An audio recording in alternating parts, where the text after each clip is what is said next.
Krishna, so thank you everybody for coming to the program today. So we'll just do the normal situation, which we're going to start with some Kirtan. Jai Radha Madhava, very well-known bhajan, and then a little bit of Kirtan, and then we'll have a discussion on Srimad Bhagavad-gita. I thought I had a full box of Srimad Bhagavad-gita instead, but I don't. At least I have one volume, which is the first volume of Srimad Bhagavad-gita.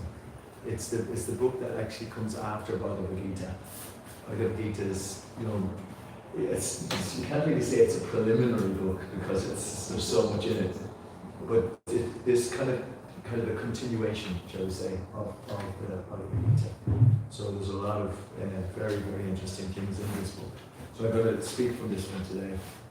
So I hope you will appreciate it or enjoy it or whatever.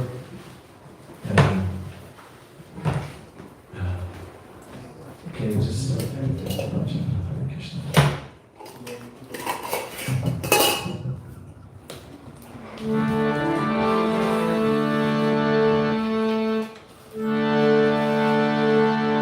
Jai Radha Madhava Kunja Vihare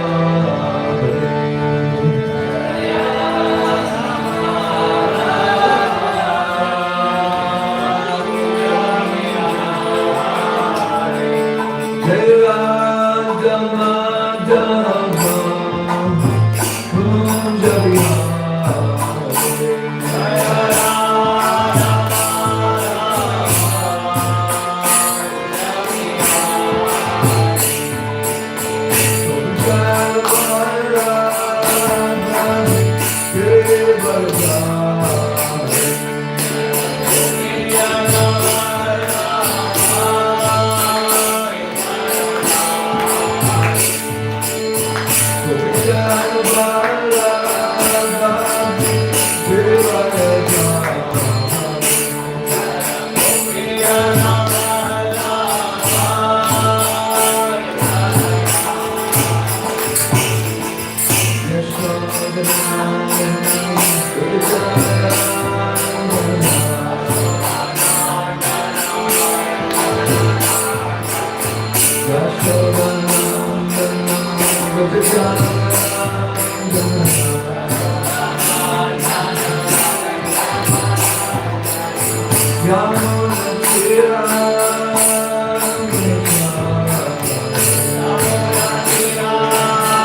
If anyone wants to follow on the phone, because some people like to read along with some of the things that we're saying. So it's if you want to follow, it's on Canto 1, text number 2, and it's verse number 5, 1, 2, 5.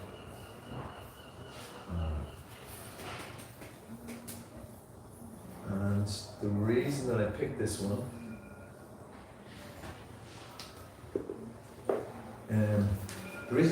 is because it's all about questions. Because in the Vedic Shastra, the way in which we actually get knowledge is through asking questions and getting questions answered.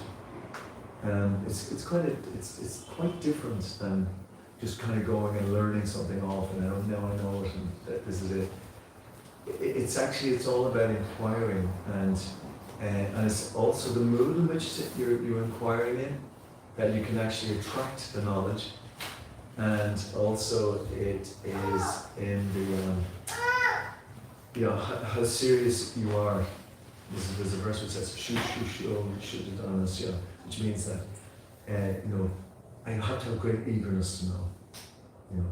For instance, if anybody's in the stock exchange, in the market or whatever like that, and they know that if they're really alert, they're going to make £1 million.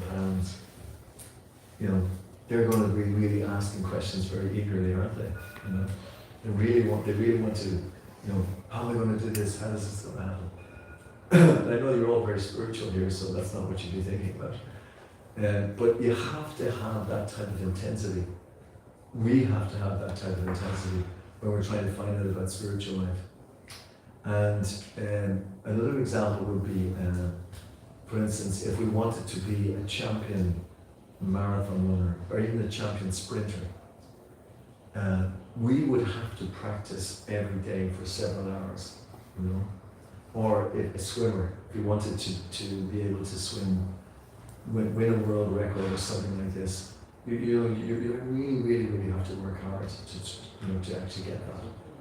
So in the same way, spiritual life actually requires even more effort. So everyone here today I can see is, definitely champions to try to find out how to understand spiritual life.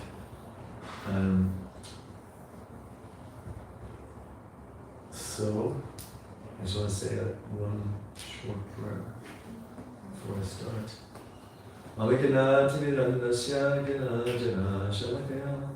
Chakshuran Balitamina Tasmai Shri Gurave Namaha Shri Chaitanya Mano Vishtam Stavakadena Bhutale Swayam Rupagadaya Vedati Swavadantikam Nama Om Vishnu Vidaya Krishna Gustaya Bhutale Srimati Bhakti Vedanta Swami Nityanamaya Namaste Saraswati Devi Gaurabhani Pachayana Nirvashesha Sandivadi Puschatari Chaitanya.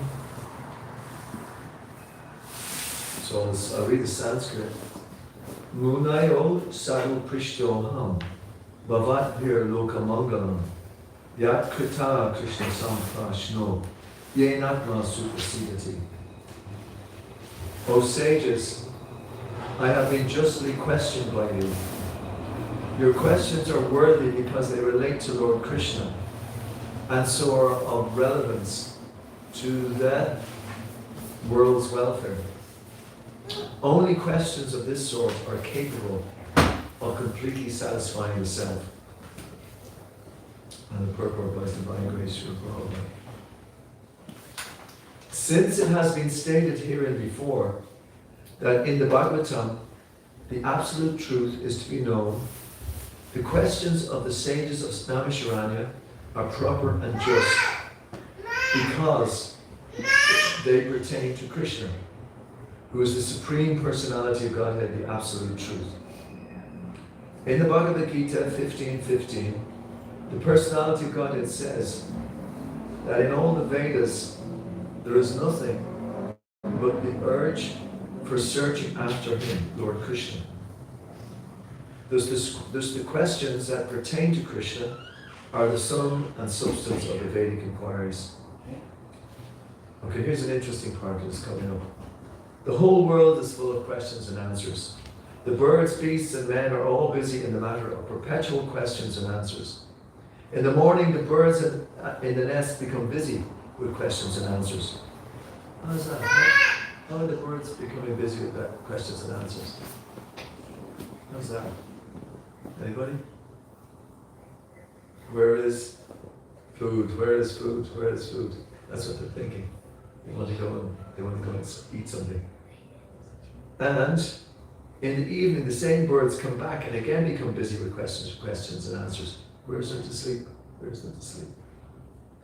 The human being, unless he is fast asleep at night, is busy with questions and answers. The businessmen in the market are busy with questions and answers, and so also the lawyers in the court. How are the lawyers in the court busy with questions and answers? How is that? What did he do? What did he do? Why did he What's that? What did he do? Why did he do it? Yes, exactly. You know, because they're asking the person who's in the dock, who's saying, why did you do this? Or how do we, and he's trying to find out, he's asking questions to find out how this person broke the law. So that's what all the questions and answers are about in the court. So that's the next persons that are talking about here is and students in the schools and colleges. So anybody here being a student in the college? Yeah? You are a student? Oh, okay. And so you're asking all these, yeah, that's good. You're all asking all these questions. Why? Because you want to get your exams. You want to find out what's the right answers. You know, you're always asking. You're trying to find out more knowledge. So questions and answers is a pretty well, it's a very important kind of aspect in life. You know, we need to do that. And although they go on, and the legislators in the parliament are also busy with questions and answers. Isn't that true, isn't it? In Parliament, you know, they're asking, why did you do this, Prime Minister? Is this not the case? You know, and the Prime Minister answers and tries to come up with an answer, right? And then the press people then are also taking, what did the Prime Minister answer? You know, and then they're printing the newspaper. So everyone's trying to find out these things. Although and the politicians and the press representatives are all busy with questions and answers. Although they go on making such questions and answers for their whole lives, they are not at all satisfied. Give me an example to show why people are all satisfied with these questions and answers. Did anyone think of any? I mean, Prabhu is just saying it, so is he just saying that and it's true or it's not true, or why is he saying it? Anybody? I'm asking questions here. What's that? Could you repeat that? The question is, why are people, like for instance, lawyers, politicians, students, they all have questions and answers, right? They're always asking questions to try to get answers. Because that usually happens in Parliament, and there's question time and everything in the Parliaments and stuff. So, as Prabhu says, although they go on making such questions and answers for their whole lives, they are not at all satisfied. Why do you think that is? Or do you agree with that? Yeah, because it's all temporary. In the end, Yes. it's all temporary. Yes. You'll never find a satisfying answer. And not in this form. Yeah. I mean, this building was rebuilt in 1924. Why? Because during the Easter Rising in 1916, it was blasted to smithereens. Because they were firing at the GPO up there. You know, they were trying to get the national heroes out. You know, so this place got wrecked. So this building was rebuilt in 1924. So pretty soon after that, or even before that actually, but pretty soon after that, the first Irish Parliament took place, you know. So they had so many different questions and answers that went on at that time, right? Now it's 100 years later, 2024, and there's still questions and answers going on, but they're different questions and answers. But there are always going to be questions and answers like that, you know. And where are all the people who asked those questions all that time ago, which were so important? You know, what happened to them? They're not here. As you said, it's temporary. So the actual nature of that we're trying to get to here is that Bhagavad is explaining that the nature of these questions and answers is that you'll get some temporary benefit from them. You'll get some answer to the question that there should be a new Lewis line out here, or we should have a third Lewis line or something. And it answers some questions, but then it creates further problems down the road because there's not enough traffic in town, or there's too much traffic in town, or too many people are coming to see, or something like this, you know. It's always a temporary solution. So Prabhu said those kind of questions are not satisfying. So then Prabhu says satisfaction of the soul can only be obtained by questions and answers on the subject of Krishna. Now, is that a very sectarian thing I'm after saying? Why did I not say on the subject of God, on the subject of... Prabhupada is very specific when he talks about Krishna. It's not because Krishna means the all-attractive personality. So, and Krishna is like the source of all, of everything actually. Yeah, like the supreme source we call Krishna, which means the most attractive personality. You know? So the original personality, in that sense, from whom all other personalities come, you know, and which about all human beings come from, all demigods, you know, all incarnations of Krishna, you know. There's a supreme source. There's one person from which it's why everything is emanating. So that's why Prabhupada is using the word questions and answers on the subject of Krishna. Krishna is our most intimate master, friend, father, or son, and object of conjugal love. Forgetting Krishna, we have created so many objects of questions and answers, but none of them are able to give us complete satisfaction. All things but Krishna give temporary satisfaction only. So if we are to have complete satisfaction, we must take to the questions and answers about Krishna. We cannot live for a moment without being questioned or without giving answers. And this is the plug for this book. Because the Srimad Bhagavatam deals with questions and answers that are related to Krishna, we can derive the highest satisfaction only by reading and hearing this transcendental literature. What does transcendental mean, anybody? Pure. What? Pure? Pure, that's a good answer. Spiritual. Spiritual, yes. Transcendental to material. Transcendental to material, yes. It's like most of the other knowledge is about material things, right? So the knowledge of the soul is about something which is not material.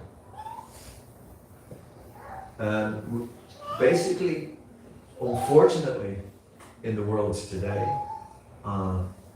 a lot of the teachings are about material things, and that anything that is not material, therefore doesn't exist. Did anyone ever hear about that? Sorry, could you repeat that? Yeah, that if it's not material, it doesn't exist. That is a common thought these days. Yeah, but that's not true. No, it's not. No, exactly. Yeah, that's what I'm saying. And so therefore there is a whole different range of knowledge, which is transcendental knowledge, which is beyond matter. Now, transcendental knowledge also attains matter, because everything, as I said, emanates from the supreme source, including matter. So if you were to take anything home with you today after this class, you could say the thing to take home with you is that spiritual life is using material things in the service of spirit. And like this temple, it's a building. It was built in 2024, but now it's a temple, and we're singing about transcendental subject matters. This microphone is being used as matter, but it's being used in the service of spirit, because we're speaking about spiritual subject matter. The harmonium is just mundane musical notes, but because they're speaking about the names of Krishna, then it becomes spiritual. So the goal of the spiritualists in this life is to turn everything material into spirit. And they do that by using everything in the service of spirit. So it was like we're a transcendental alchemist. You know what an alchemist is, isn't it? Yeah. Somebody who can turn base metal into gold. That's the traditional understanding. But in that sense, we're transcendental. We're trying to turn everything into spiritual energy, into spiritual life. We're even trying to turn our bodies, our wonderful bodies that we spend so much time looking after, grooming, buying clothes for, showering, eating,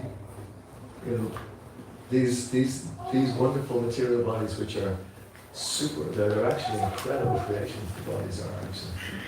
I'm doing a study, a science study, because I'm not really into science so much, but I wanted to get some basic understanding of different aspects of the world today. And the complexity of matter is unbelievable. I mean, actually the biggest scientists in the world, they cannot even say what that is. They can't really describe matter. They don't know what it is. They don't know if it's it's material. They don't know if it's an atom. They don't know whether it's a wave. They don't know. They can't really discover what it is because it seems to change as you look on it. It's like, okay, there's many physicists around. Quantum physics is how your observation affects actually the matter that you see. It's very, very powerful. But actually, if you study Srimad Bhagavatam, this book, Srimad Bhagavatam is answering an awful lot of these questions that quantum physicists have not been able to answer for the last 100 years. The Bhagavatam, which was written thousands of years ago, has much more intense and accurate information on the nature of reality. Much more,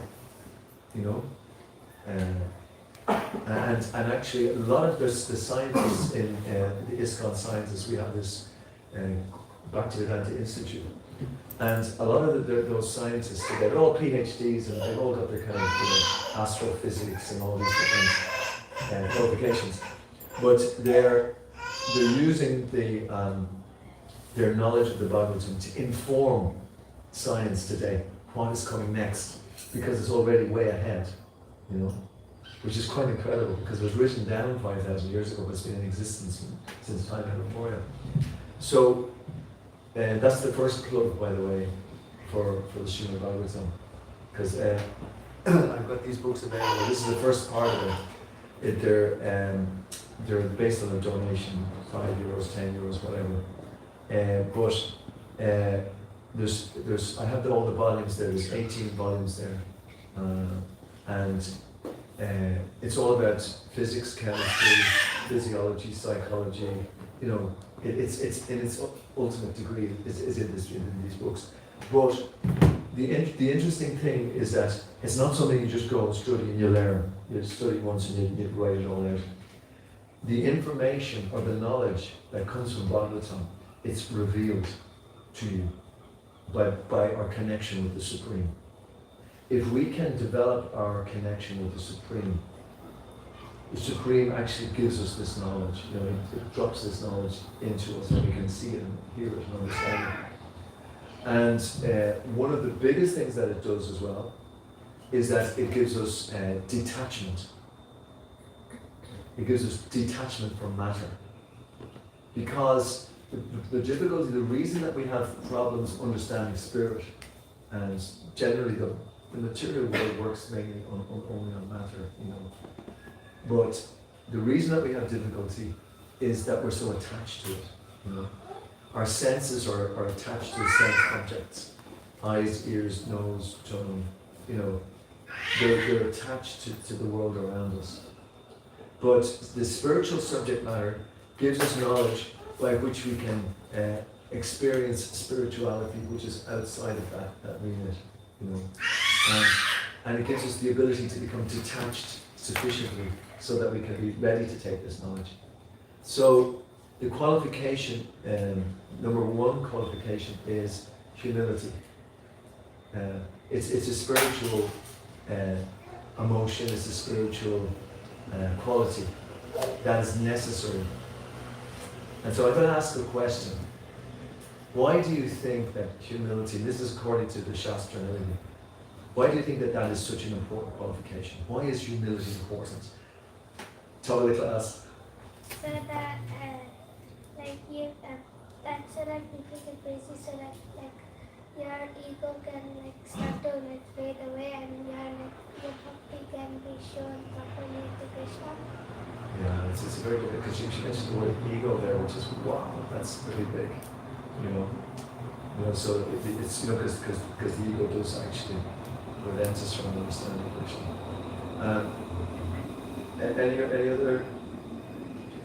Surrender. Surrender is big, yeah. That's 1866, yeah. That's really, really important. Surrender. That's kind of like almost they're almost joined at the hip, as they say. Surrender and humility, they're both very, very important.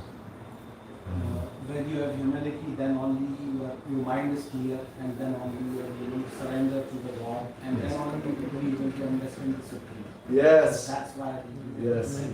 Yeah, that's it. Because see, the Supreme is so incredibly vast, right? Like I was just explaining about the complexity even of matter, how complex it is. People can't even describe it even after all the science that's gone on for so long. What actually is. And that's only matter. That's the third energy for God. So the Supreme Personality who's in everybody's heart. When we're conscious what's going on inside our own bodies, but the understanding is that the Supreme is in everybody, as the super soul. So he's in every atom. Just get that. Like many atoms are here in this room, and this is only this room, and there's downstairs, and there's this street, and there's the next street. So the Supreme is it. So that we're just about conscious that we're in these bodies, So that shows you our level of consciousness. So the Supreme Consciousness is way, way, way, way vast in that sense, So therefore, we're trying to get to know the Supreme, right? But we are part of the Supreme. We're like the second energy. Like I said, matter is the third energy. The second energy is the jiva, or the living entity, the jiva tattva. So that's what's powering us. That's what's giving us, like this jiva is who we are, and it's allowing us to be conscious, because we didn't get that, we didn't do anything to get this, but we have this.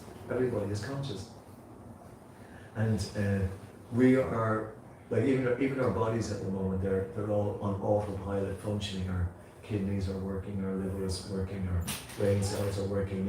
Everything is going on.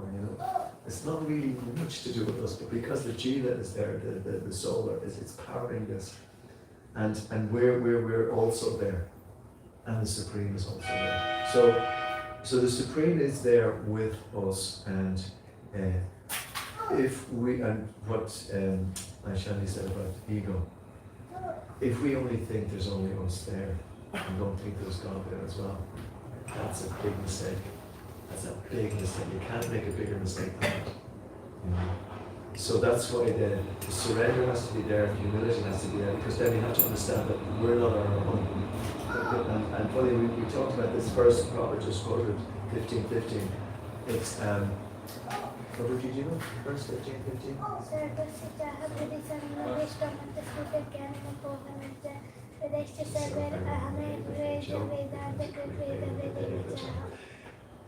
Round of applause for that one. That was taken from, this, anyway, I won't get into cricket analogies, but that was amazing. By all the Vedas, Sarvasya, Chaham, Vidisani Vishto, Matas Vitargyanam Apobhanam Cham. Krishna says, I am seated in everyone's heart, and from me come remembrance, knowledge, and forgetfulness. So Krishna is giving us this. It's like he's giving us the jiva, he's powering our consciousness, he's powering our soul to be conscious of this body. So he's also giving us memory, knowledge, and forgetfulness. So the supreme knowledge he has, because Krishna is everywhere, you can see he's vastly knows. And as I said about the Srimad Bhagavatam, by the way, ISKCON is trying to distribute 100,008 Bhagavatams worldwide this year. So we've pledged 40 for Dublin to add to that. Well, it's a small but modest amount. But the Bhagavatam is full of that type of knowledge. But by going verse by verse through the Bhagavatam, I would say every day you can read Bhagavatam. And then we can actually get our relationship going with the Supreme. You know, starting with the Bhagavad-gita, or that's also really powerful. It's the same thing. But every day, preferably in the morning time, because that's the time when we're most alert, you'll get a complete. You won't have to go anywhere on the holidays. You can just absolutely get complete peace and tranquility by reading the verses in the Bhagavatam. It's like you'll have a sanctuary in your day, and that's how you become happy in this world. That's how you can withstand all the word that Shakespeare used to word, the vicissitudes of the material world. All the good and bad things that come on. So anyway, that I just wanted to try to explain about the Bhagavatam and what the Bhagavatam is about. It's all about questions and answers. Is there any questions anyone want to ask? Anything? Yeah. I was wondering, what is consciousness, and when do we attain it? Is it already there, and just when a body is born, it takes a manifestation of a particular of these senses? Yeah. Or is it related to the body when it's born, after the first heartbeat, is when the consciousness is gained? Yeah. I don't know which direction to go. Yeah. Okay, there's several things there. First thing, that's the one of the things that science is unable to answer. It's called the hard problem of consciousness. They just cannot understand what it is. I'll give you a few little quick examples. If you had, see this picture of this picture of Krishna here. This is the Krishna, but this is from the 10th canto. So what do you see there? It's Krishna and Radha Krishna, right? And it's all these beautiful colors. There's all these fantastic colors. Now actually, it's according to science, all the brain is actually able to see there is a kind of slightly hazy black and white photo. That's using the eyeballs taking in the information from around, shooting it to the brain.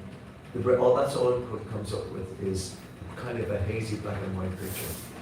But we see it in color, don't we? So that color is we can understand. That's the consciousness is able to. The consciousness is a very powerful aspect of the soul. It's a symptom of the soul. That's the first thing that Prabhu explained. It's a symptom that the soul is there. Now the soul in a baby and the soul in an older man is the same soul. But the vehicle in which the consciousness is transmitting is different. So there's consciousness in the animal as well. There's even consciousness in the plant. Prabhupada used to talk about the great scientist, Bose, I think it was, early in the 20th century, that he had these experiments which showed that there was consciousness of plants. So consciousness is kind of limited by the body in which it is in. So, but the understanding of consciousness is that it's a symptom of the soul, and the soul is eternal. Yeah. And especially at the point of death, when we leave one body to the next body, it says in Bhagavad-gita that the subtle elements like the mind, the intelligence, and the false ego, what they do is that they bring the soul from one body into the next body, accordingly as one has lived one's life. See, the body and the body is like the result of the karma from previously. And even as we speak, we're subtly creating our next situation. The body is such a powerful machine that not only can it move this and whatever, but it's subtly transmitting at the moment, and it is so powerful it is creating our next scenario. That's what's going on even unbeknownst to ourselves. And it's dictated to how we act in this life and from many previous lifetimes. So the mind and the intelligence, that it takes the soul and brings it to the next body. And then the consciousness is manifested there. But we're trying to attain the consciousness of freedom from we're talking about freedom of the soul in the spiritual body. Because when the soul is in the spiritual body, it does not transmigrate anymore. And the relationship between the Supreme and the soul, which is going on now, it's an eternal relationship. You know? There's an eternal relationship in every one of our bodies going on at the moment. You know, between the God and the soul. So the consciousness is who we are, ultimately, in the highest degree. But it's manifested in different ways according to what karma we're going through. But the ultimate aim is to become karma free, you know, that we're not affected anymore. And that's what transcendental knowledge is. So that we can, and the nature of the soul is because it is a servant of the Supreme, but it's full of, it's, you know, knowledge, full of bliss. It's its actual position, you know, its real state.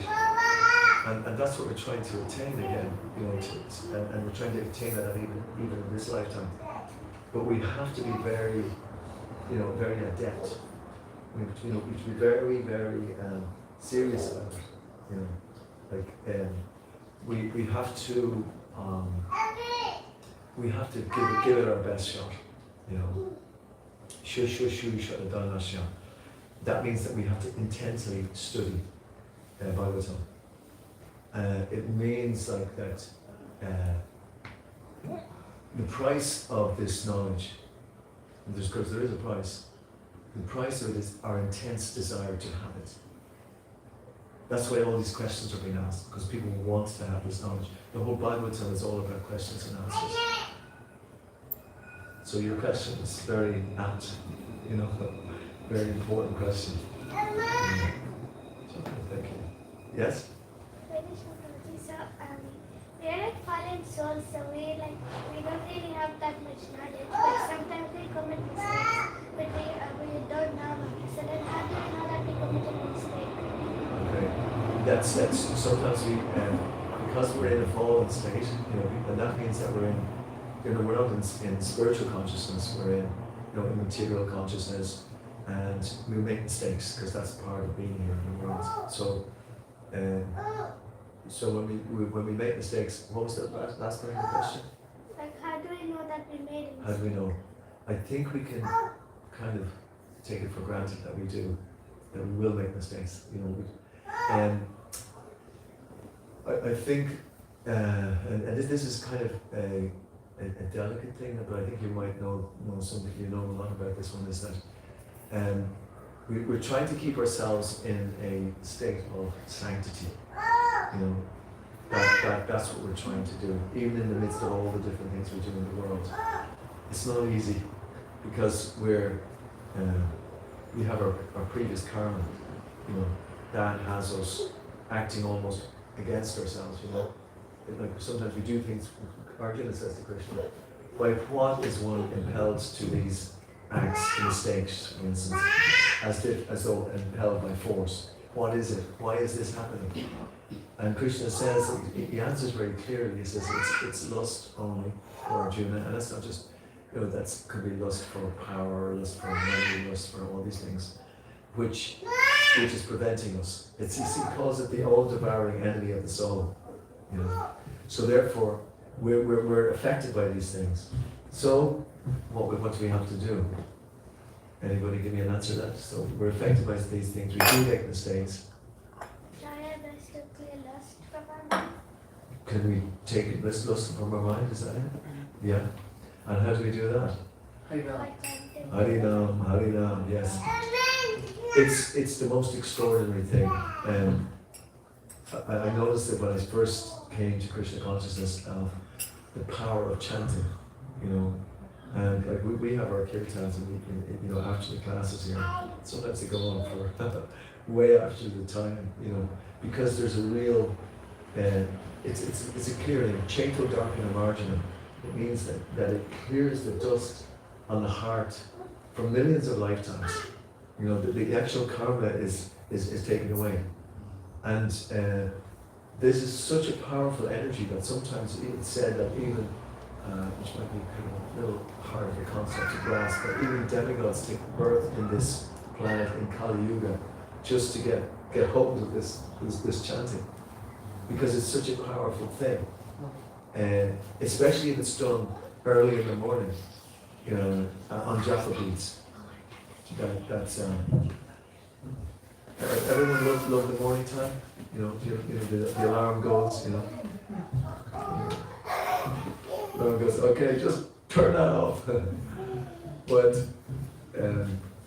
you actually know when you're progressing in spiritual life when you welcome the alarm going off in the morning. Because you want to get up and chant, and you want to get up and hear, and you want to get up and read, because it gets us out of the ignorance of sleeping. You know. Yes. So Prabhuji, like on the topic of mistakes and sins, as yes, he pointed out. So the thing is that even though like there are so many people who have the spiritual knowledge and they do know what is right and what is wrong, yeah, still they keep on doing the mistakes that they know they are not supposed to do. Still, like does anybody relate with what he's saying?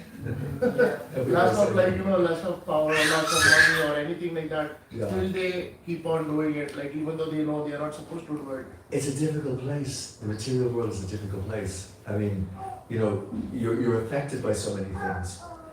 Even the day, you know, the day, so it's nice and bright and early. Then the day kicks in, and then night time you want to sleep.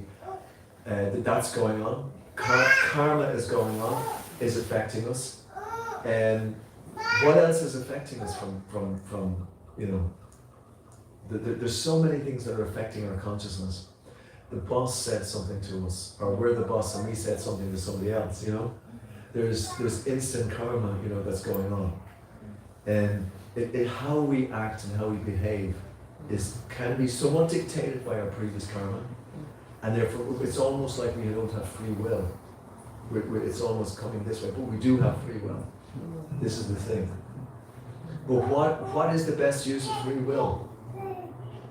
The best use of free will is to make ourselves fit, not to be affected by all the actions. There's 3 different kleshas. Anyone know what a klesha is? It's they're the kind of the things which let's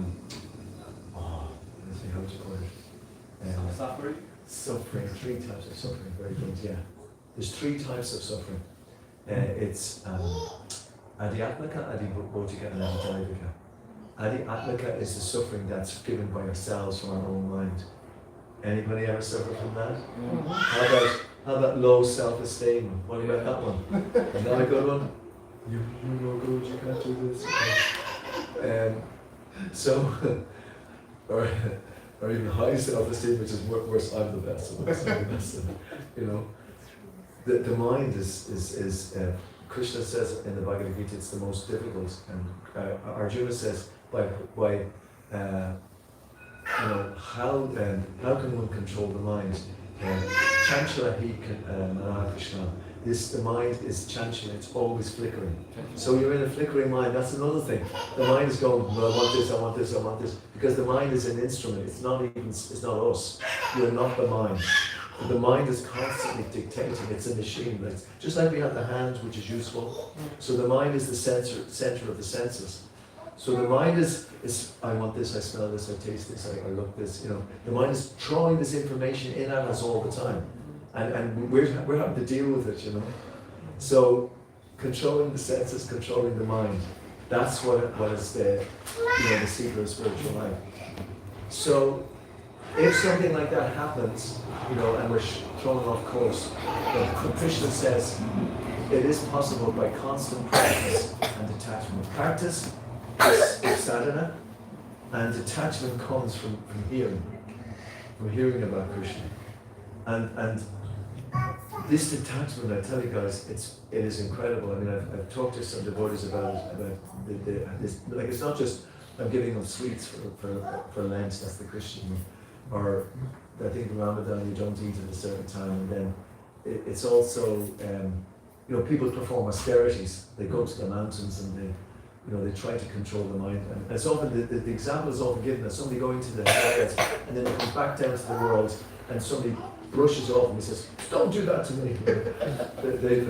They've been controlling the mind all the time, and then suddenly, when it faces the reality of the world, it just completely shattered. So we're having to live in that circumstance as well. So these are just the mind, and then there's other living entities. I mean, we're living in a world where other living entities are giving us trouble all the time. You ask people from, I'm not making any political statement here, but you ask if you ever got the chance to ask anybody from Gaza at the moment, is there anybody who's undergoing any troubles? Constantly, they're being bombarded. Okay, just to even the thing out, so I'm not making any political statements. Okay, there's other countries attacking another country or whatever, and but anyway, I won't get into all that. I wasn't going to say.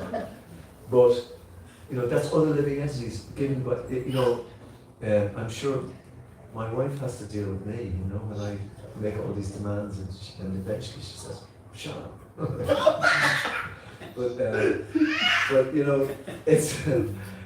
it's like that. We have to buy from other living entities. There's our minds. There's other living entities, and then there's also the cataclysms of nature, like for instance the wars. That's coming from other living entities. But there's tornadoes. There's the Irish weather. And anyone ever want to stay happy in Ireland? It's just great for today. Oh no, it's raining, and it's really raining. You're having to live through this, and it's all affecting. So that's going on. All these things are happening while we're trying to remain sober, and as I use the word sanctity.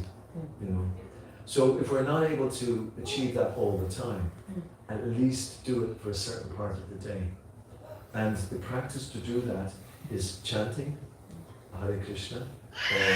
It says, it's so broad and vast, chant the names of the Supreme who you are worshipping. It's very broad. And 100% hear spiritual literature, read spiritual literature. But there's one thing that's more important than reading spiritual literature. Can anyone tell me what's more important than reading? What is? Hearing. Yeah. No, that's also good. Yeah, that's a good answer. Practicing? Practicing, yeah, that's good. That means you're practicing what you're Associating with devotees. So that's really important, yes. But it's an amazing statement. It's in Bible time. Prabhu says it in 125 or 115, I think it is. He said that explaining what you've read is more important. Isn't that incredible? Like, just because if you're explaining it, then you're hearing it again. What's that? Thinking about it again. Yes, you're thinking about it again, and you're trying to formulate it for somebody else. So you have to give the knowledge, and that's one of the most powerful things about spiritual knowledge, is that you don't have to make anything up.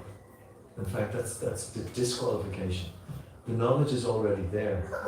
You just have to become qualified to get it, and then you explain it.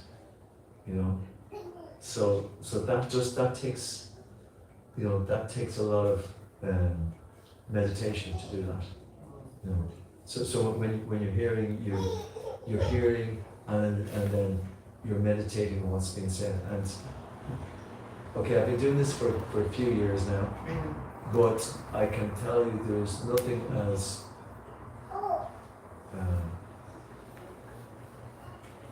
happiness giving than to spend time hearing from these great sages, especially early in the morning.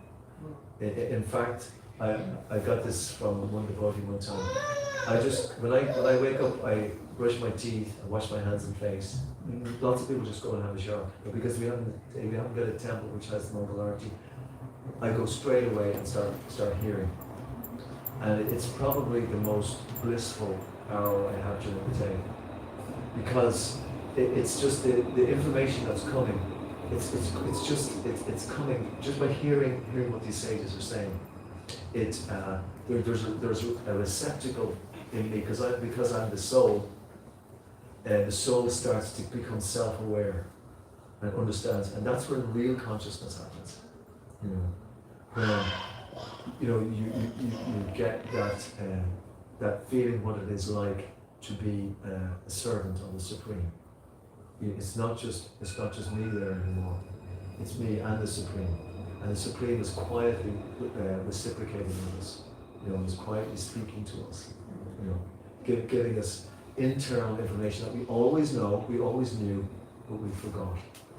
You know, but that's the time when there's not so many other disturbances, and that's like, you know, that's completely fulfilling. You won't need to, you know, you'll feel completely fulfilled that way, and you won't want any of the material things in life as much.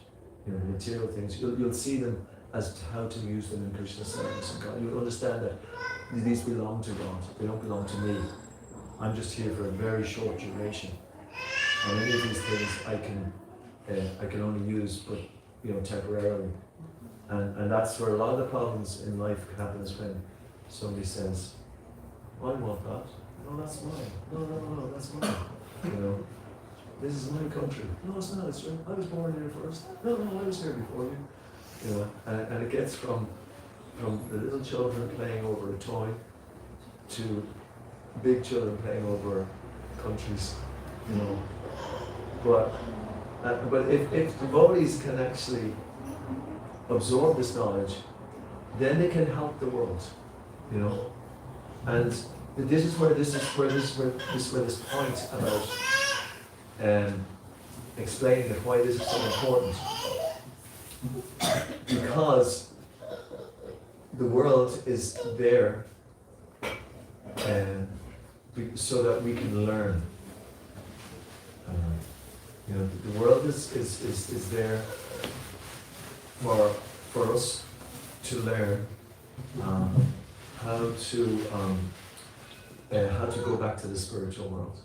You know, we're not here to so-called enjoy here in the material world, but every advertisement in the papers today, in the Sunday papers, in all the, you know, everything that interrupts the YouTube channel that you're watching is all trying to tell us something about the material world that we need.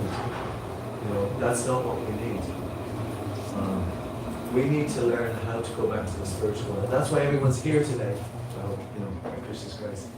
We're just discussing what is spoken about in Scripture, of how to leave this material world and how to achieve the spiritual world. Is there any other questions? Any other comments?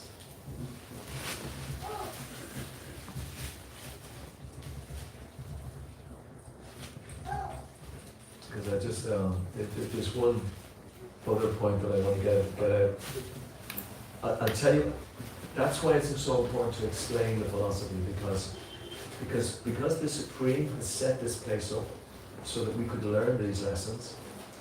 Anyone who helps someone else, other of his children, to know this, it says in the Bhagavad-gita 270, he said, Krishna says, there will never be one more dear to me than that person who explains this to my devotee. That's what he says, that's what Krishna says. So anyone who takes on that task of sharing this information with others, which we all do and can do, in our family, in our workplace, or wherever, in our friends, anyone who does that, you've got the whole power of the universe with you. You know, the whole power of the universe is because you're the envoy, you're the messenger of God. That's what you do, and you don't change it for your own situation. It's already there. It's already 100% there. You know, so that is the joy of it, because it's truth. You know, so it's the actual truth of this situation that we're in. So when Krishna sees that, anybody explaining this, then he's going to give this it's called Divya Jnana, transcendental knowledge. It's through the spiritual master, you know. The spiritual master gives this knowledge, you know, because we're pleasing the spiritual master, then the spiritual master will give us this knowledge. And will help us actually, actually attain greater states of consciousness. All the different levels of consciousness. And this great science of Bhagavad-gita explains all the different levels of consciousness in different ways. It is science. It is the supreme science. Raja Vijay Raja Guru Pavitra Dhamma. It is the king of education. And it gives direct knowledge of the self by realization. It's an amazing verse. That's one to check out, 9.2 in Bhagavad-gita. It's just so profound the way it is so clearly put out. And every one of us can experience it all the different stages. We can experience it stage by stage. And we discuss it with our friends, and we just talking with each other, we're confirming it, So I suppose Chaitanya and Maharshal and Krishna says the chanting of the holy names, that's the engine, the engine which actually gives all this momentum. And that momentum doesn't stop, it's an eternal source of energy. The descriptions of the spiritual world explain all these different things actually, very, very clear. And that's why these 18 books of Bhagavatam, they're the expansion of what's in Bhagavad-gita. If anybody wants them, I can distribute them. I have one set which somebody has sponsored. So there's one set available that if anybody really, really wants them. But you also, if you can sponsor them yourself, it means that we can give them to somebody else, so that they cost €200 to produce. Or, as I said earlier, if you just want to try on the first one, Srimad Bhagavatam, that's the first part of the first one, €5 or €10 or something like that, that's sufficient. But, I'll have them downstairs if anyone wants them, I won't put everybody through my usual getting people to buy them here on the spot. I'll leave that till later in the year. I can't overuse, that's my trick, so I don't overuse it now. But seriously, it is the king of knowledge.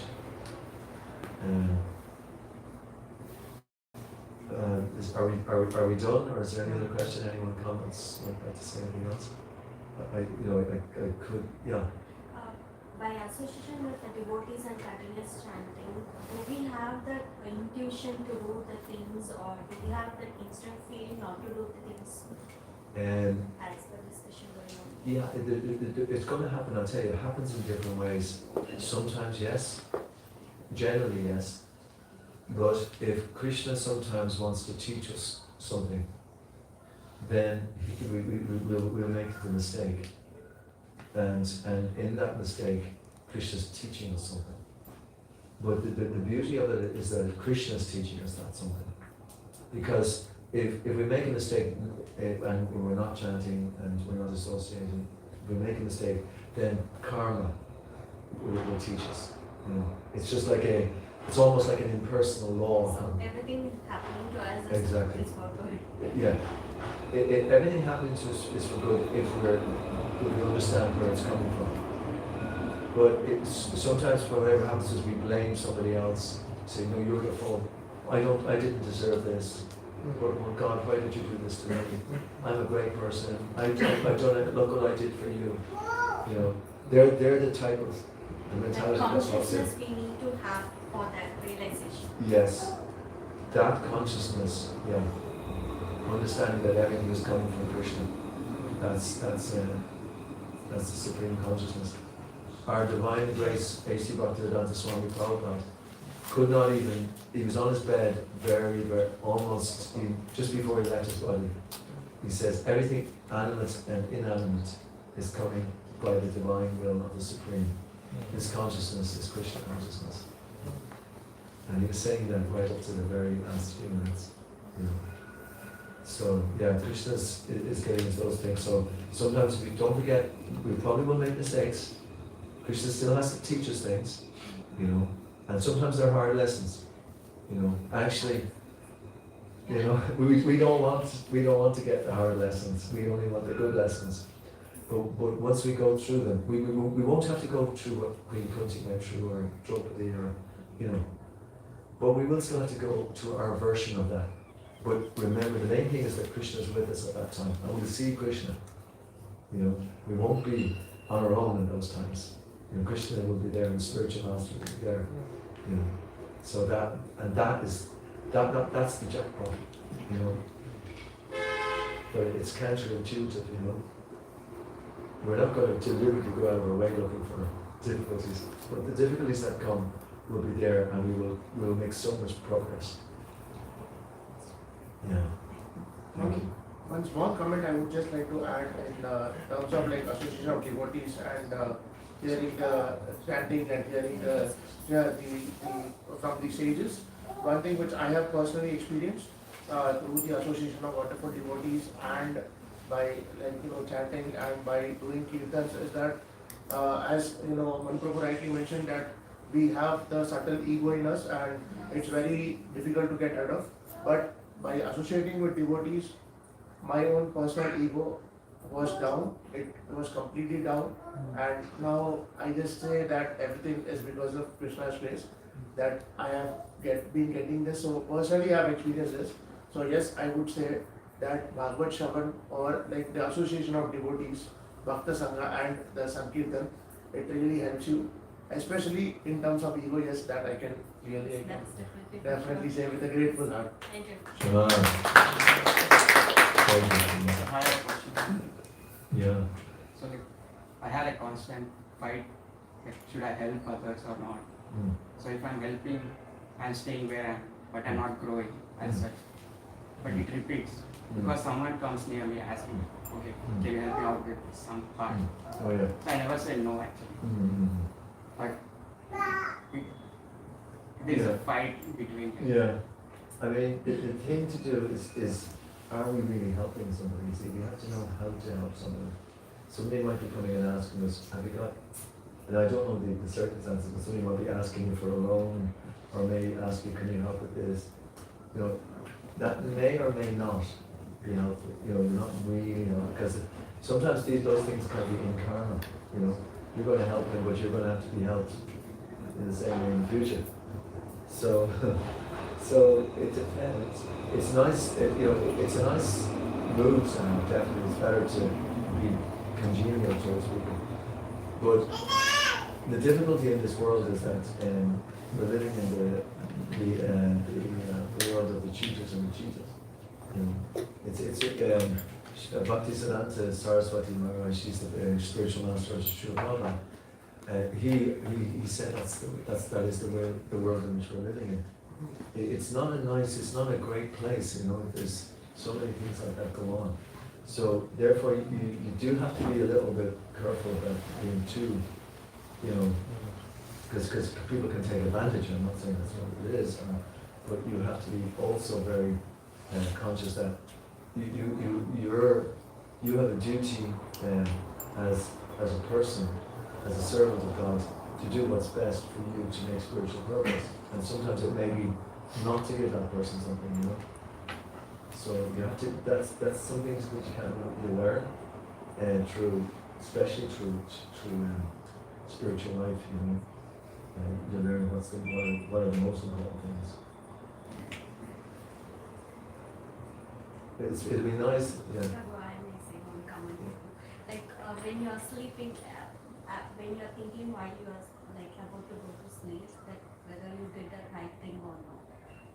In that way, if you did the right thing, you can sleep peacefully. So you won't get any downfall. And it is like if you gain something, it is definitely a material gain. So just leave that and do the good things. It will definitely make you self-realization and reach God as soon as possible. Yeah. No, we definitely have to be aware of how to help. Because mundane help is not going to. The mood is good, you know. It's because Krishna says in the Bhagavad-gita, if you cannot do this, then be selfless. You know, he gives that example. But there is levels of it anyway. You know.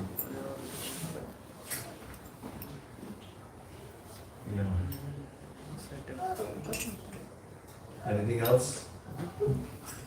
Very enlightening session for me, and that has definitely helped me enlighten myself, and would have had many of you also to clear your mind and get connected with the Supreme. Very well. As I say, it's just as trying to get as a service, you know, to spiritual masters, you know, to try to not change anything, at least anyway. That's the important. But I find it very enlightening hearing everybody else. Actually, I think that's and I find that's really to have as many sanghas as possible. You know, so that people can get together with other people and discuss this Shastra, because sometimes it's a little difficult on your own. I don't know if anybody finds that, but if you kind of get together and speak, and sometimes invite a speaker or something like that, someone who's there, and then just discuss it. I tell you, we had one this morning. It's went from 10:30 to 12, but we didn't finish till 2. It was just kind of went on because you find that a lot of the things that are deep down that you want to kind of really discuss, when they're done in the relationship with Shastra, when you're hearing what Krishna's saying, right, basically, it just brings out much more questions, and that's what's called purification. You know, your whole consciousness is purified, and then we're purified of all the things that I mentioned there, like the cheaters and the cheated, because basically the energy in the material world is like that, you know. And so we're a pure atmosphere, and this is what the sages of Namaskar are about. This was what the whole Bhagavatam is about, you know. 1,000 sages came together for 1,000 years and asked these questions, and because the whole atmosphere is purified. And during that questions and answer session, because the whole class was about questions and answers, they quoted another situation where Maharaj Parikshit, who's the grandson of Arjuna, and he asked these questions of Shukadeva Goswami, who was the son of Vedavyas. So can you imagine the type of conversation that they would have, you know? So they were quoting what was said, what was being spoken right there. And that's what the Bhagavatam is about these questions and answers. So that is the only place where there is purity, actually, when these discussions are going on. And that's the reason I said earlier that I spend that time early in the morning, because I know there's no doubt that when I'm hearing here is actually pure knowledge. And that is the most, it's the most beautiful elixir, that you can take. There's nothing, nectar of the highest order. It actually nourishes your soul and gets you way beyond the mundane concerns of the world. And that's absolutely necessary for us to even tolerate some of the things that go on in the world. But we need to spread that to others. That's the one thing that people who follow this system can help in the world. Is just by this hearing has that power to actually nullify it's called the bad effects of Kali Yuga. This hearing and chanting, it actually goes into the atmosphere. And seriously, there's people suffering hellishly at the moment, through so many different things, either through the mind, through other living entities, or through natural disasters. They're suffering so much. But by hearing this philosophy and by spreading it and by taking it in our consciousness, see, our consciousness is super powerful.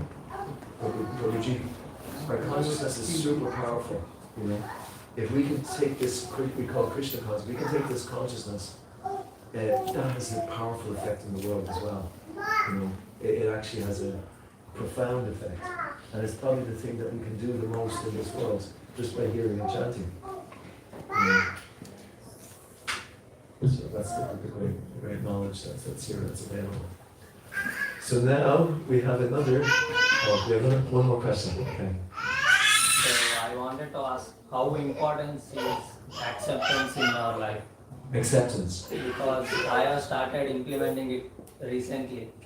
Started with? The acceptance. Okay. I started applying for everything very recently. I think it might help people here. Like I have to accept the fact that I'll miss my family and I have to fight for what I have come here. I think acceptance plays a very key role in our life. Oh, yeah. That's pretty powerful. Like you have to accept your past and whatever the consequences of the actions that comes in. That's a very real world situation, isn't it? I mean, because I think everybody can probably identify with that, you know.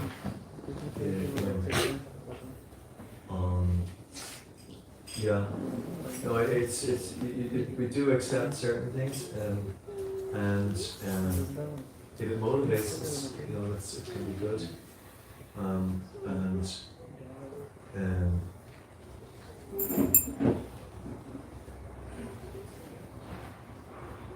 The mind always throws up different things to try to deal with the situations that we're in. But the ability to accept it and to understand that it is coming from God, that is, I think that's the most important thing, to see it like that. And what could be the acceptance to see that we're not able to deal with it as well. That could be an acceptance as well. Because then that would mean that there's something else that's even more important. You know, that's available sometimes. Sometimes we put ourselves under a lot of pressure as well, you know. So we need to keep a good balance of what the pressure is.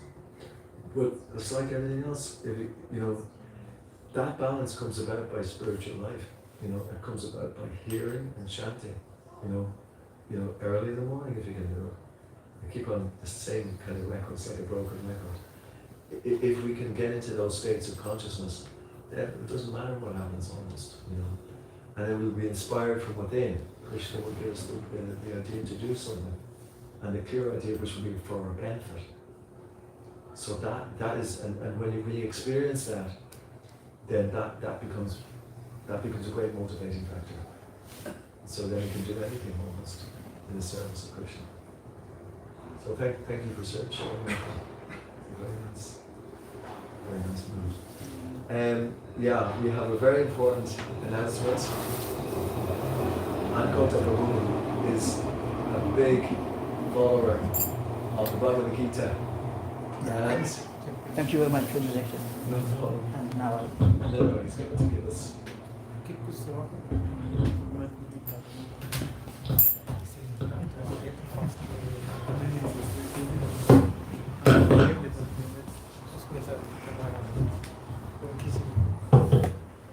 Hare Krishna, everybody. So, maybe one of the I can present the Bhagavad-gita to people.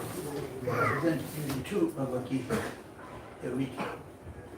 Only for those who have answered the question correctly. Okay? And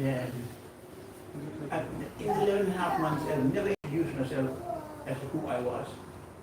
But today I'm just going to quick summary. After 14 years of being here, I decided it's time that I have to take initiation. Without taking initiation, Krishna is not going to, more is not going to accept you.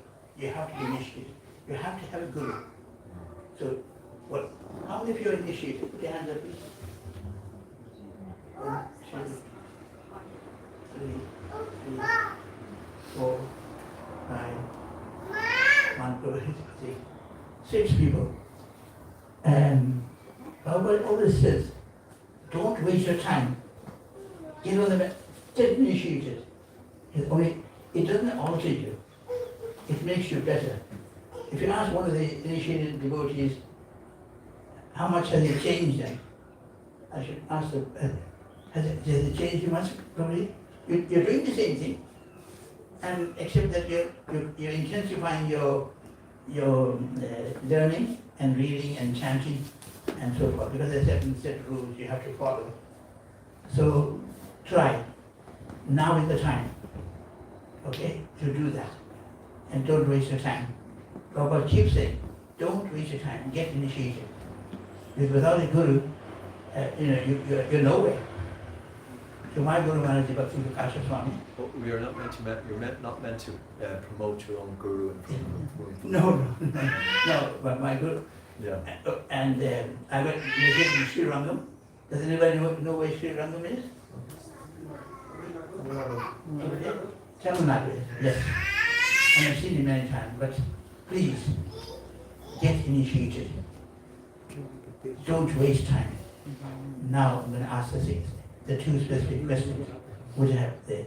And Ishani will present them to you. Just let me get that question. Thank you. And thank you, Manu, for the lecture.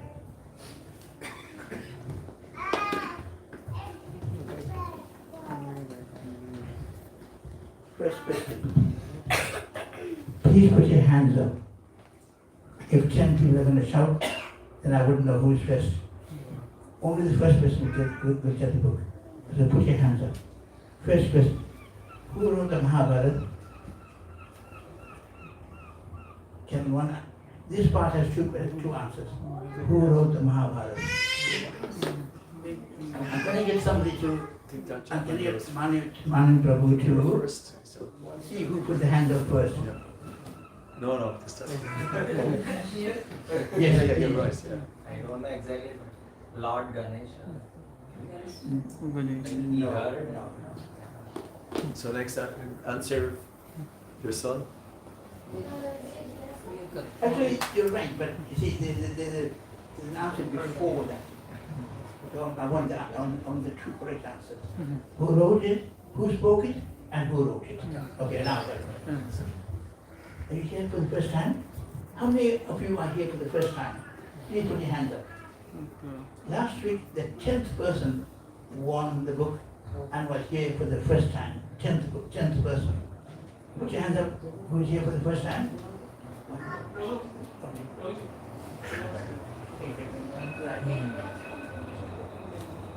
So who put the hand up first? Okay. Okay, give me the two answers, please. That's the first question. Lord Ganesha spoke it and No. Once it's wrong, I'll have to pass the question on to somebody else. Yes, no, I'm asking you. Yes, please. When Vedyasa is spoken, the Lord Ganesha is writing a continuation. Very Day good. night. Okay, very good. He already informed Vedyasa to don't stop anywhere. Somebody wrote it and you have given the right answer. Okay, that's very good.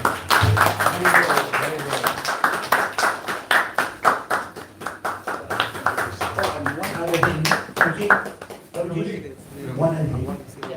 You must start to read at least one sloka or one page a day. Yes, definitely. That gift is not from me. That gift is from Krishna. Yes. Okay? Yes. Okay. Second question. Who is the wife of Dhritarashtra? Put your hands up, please. Wife of Dhritarashtra. Yeah, this is your first up. Yeah, first Who? Gandhari. Gandhari? Did you say Gandhari? Yeah, Gandhari. Gandhari. If you said the wrong thing, I was disqualified. Gandhari. What is the answer? Gandhari, yes. And do you know where Gandhari comes from?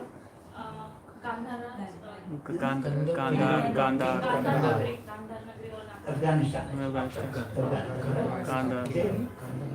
Okay. King of Again,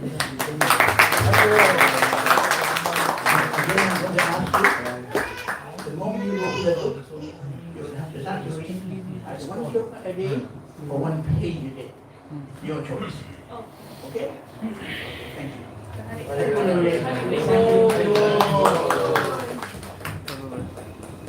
Okay, so now we have the RT, Go RT. So everyone can stand up and attend the RT. Haribol! Thank you.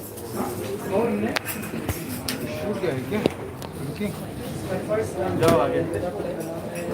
I'm from I'm coming from Toronto. And I have been facing from life. So yeah.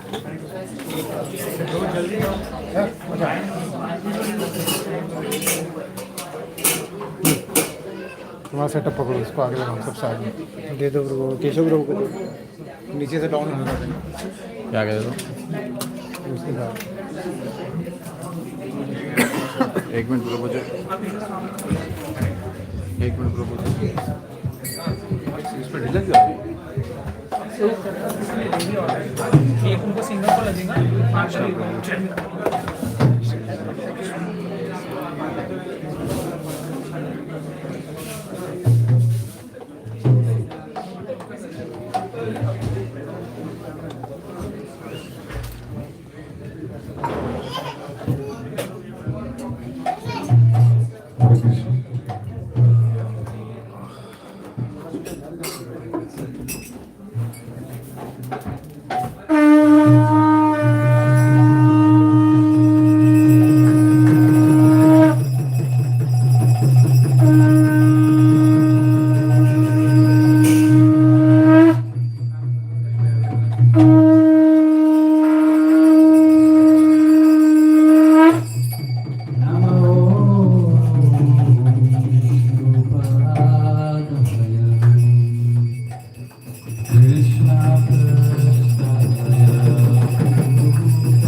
Hare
Hare Krishna. So everyone can sit down for Nashima prayer.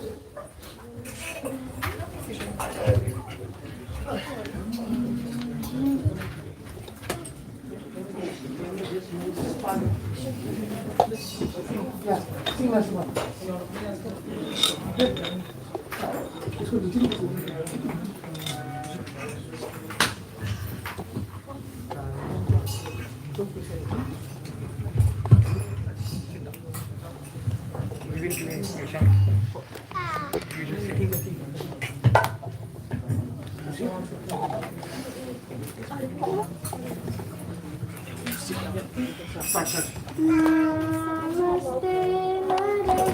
Krishna Prabhuji. One second.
Hare Krishna. So thank you everyone for joining. So downstairs the prasadam is started, so everyone can go downstairs and relish the prasadam. We'll be having some more kirtan, so who wants to stay, you can stay till 7. But 7:15 we'll be closing prasadam. So keep that in mind. Thank you so much. Hare Krishna.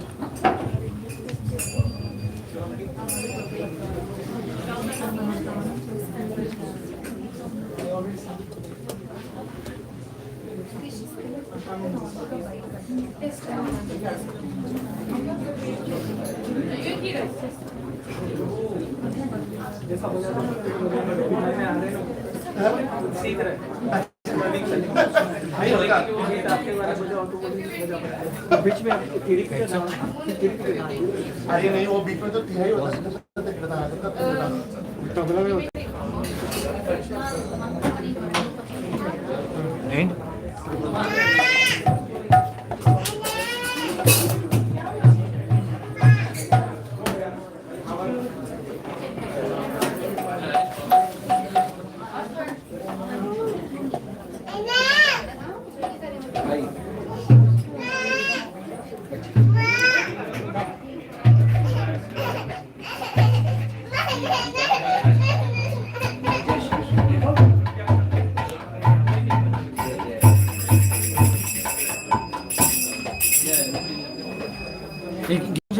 इसको बंद कैसे